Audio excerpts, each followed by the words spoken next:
Sharp, guys, back on daily repairs. It's a Sunday today. Yeah. So what we have today is a computer power supply. Someone brought in a computer power supply. They brought it as is.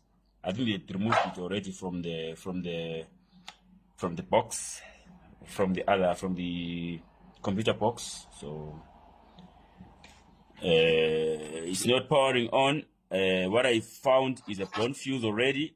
I've already, for the sake of testing, I've breached the fuse. Here, this fuse, it was blown, so I've just breached it. So now, what I'm seeing, usually what causes a fuse to blow is a short. So let's find the short. We can start from the input. Is the input short? This is where the power goes in. So is the input short?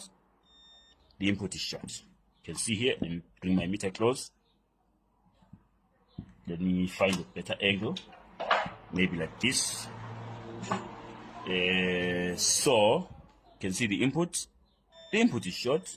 So obviously if the input is short, then it's on the primary.